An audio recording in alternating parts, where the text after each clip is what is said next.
Magandang araw sa inyong lahat. Ngayon ay tuturo ko sa inyo ang isang spell. Ang spell na ito ay tutulong sa inyo dahil pagkagising nyo, bukas, halimbawa ay kapag ginawa nyo na ang spell na ito, pagkagising nyo, ay mas mamahalin ka na niya at hahabul-habulin. Napakadali lamang ng spell na ito. At ang spell na ito ay tinuro sa akin ng isang kaibigan. Subok na ito, marami ko ng beses itong nagawa at na ituro sa aking mga kaibigan at gumana ito sa kanila. Kaya naman ngayon ituturo ko ito sa inyo para makatulong rin ito sa inyo. Unang-una, napakadali lamang ng mga kailangan natin dahil nasa bahay na natin ito, hindi na natin kailangan pang gumastos kahit piso. Unang-una, kailangan mo lamang ng papel. Kahit punit ng papel o kahit anong papel na basta masusulatan natin. Yan, kung makikita nyo ay pumunit lamang ako ng papel sa aking kwaderno. At ang gagawin natin ay isusulat lamang natin yung pangalan niya ng 6 na beses.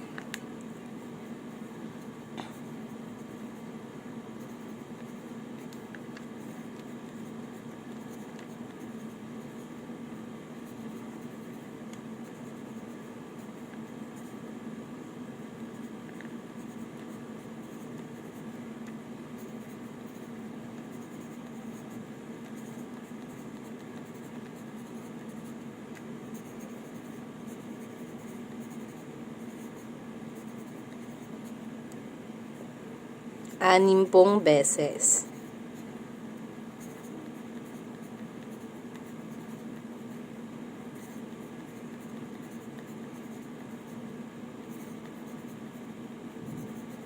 At ang gagawin natin ay ilalagay lamang po natin ang salita na ito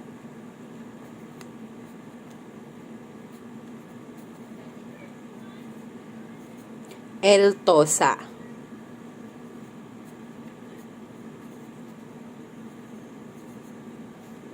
Tapos, ibigin mo ako. O kaya, depende po sa inyo, maaaring ito, ibaguhin nyo na po ang salita rito.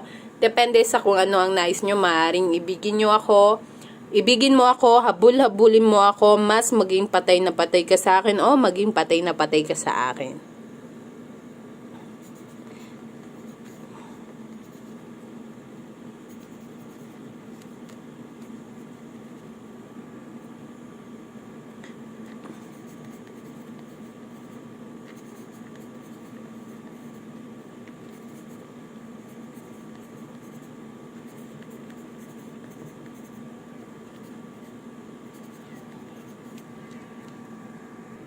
Magiging ganito po yung itsura at dito po ay pipirmahan po natin ito.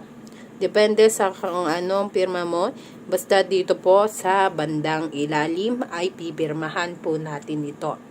Sunod, ang gagawin mo ay itutupi mo ito, lahat ay papunta sa iyo, depende kahit ilang tupi ang gagawin mo.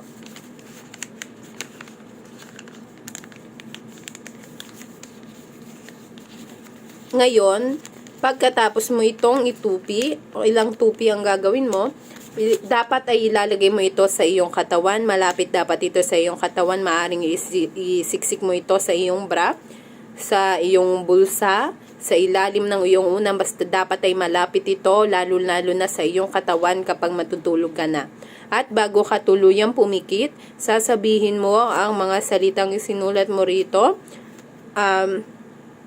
Yung pangalan niya, Eltosa, iibigin mo ako.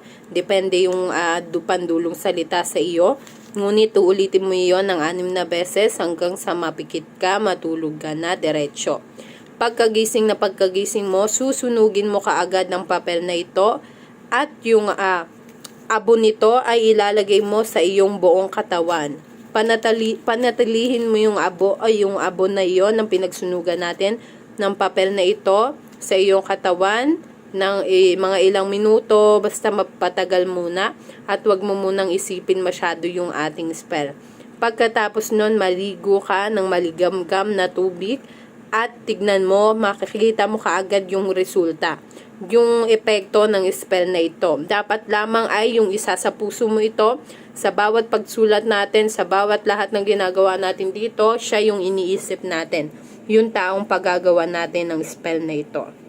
Tapos na ang ating spell. Ang spell na ito ay gagawin mo tuwing Lunes at tuwing Martes. Maaari doon, mamili ka na lamang doon.